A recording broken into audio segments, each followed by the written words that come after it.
কে বললো যে আচ্ছা তুমি কি শিখে এসছো, বাইরে তোমার যে স্ক্রিপ্ট দেওয়া হয়েছে সেখান থেকে তুমি কোনটা করবে। পরে আমি বলেছি আমি দুঃখ আর আত্মবিশ্বাস মানে একটু মোটামুটি প্র্যাকটিস করে এসেছি। বলে আচ্ছা ঠিক আছে, তাহলে তুমি দুঃখটাই করবে, বাট সেইটা দুঃখী হয়ে করবে না, তুমি হেসে হেসে হেসে করবে।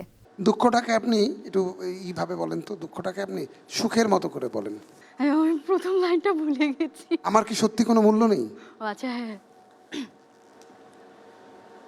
আমার কি সত্যি কোনো মূল্য নেই?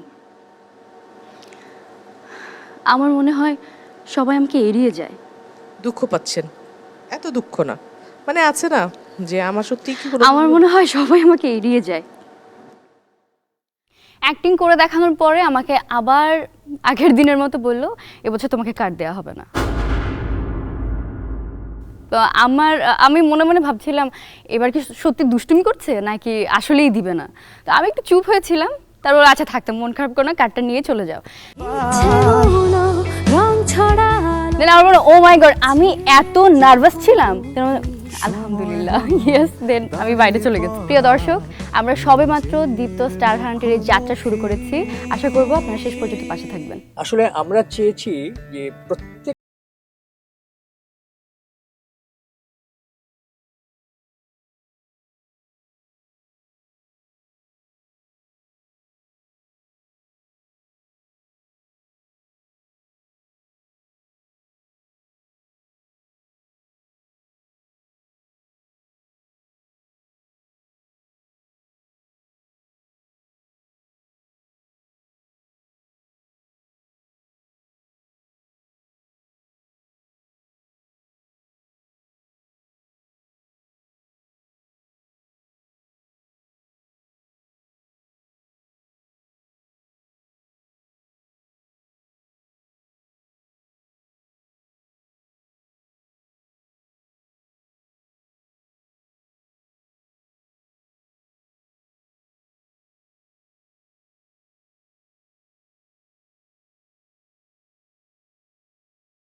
বাবা কি এমন করছেন যে প্রত্যেকটা চোখ বাবার দিকে?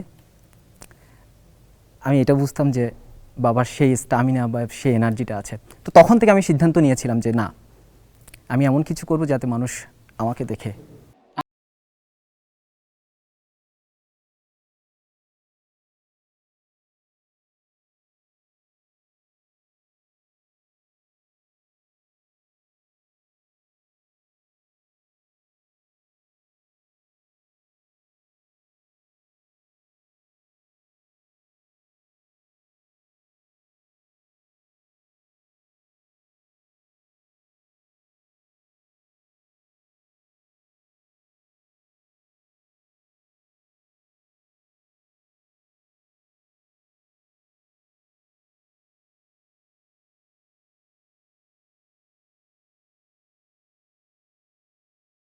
বিশ্বাস করো তুমি পারবে।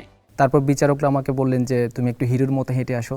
আসলাম। হিরো হিরো একটা এক্সপ্রেশন দাও তো, ওখান থেকে একটু করে হেঁটে আসো।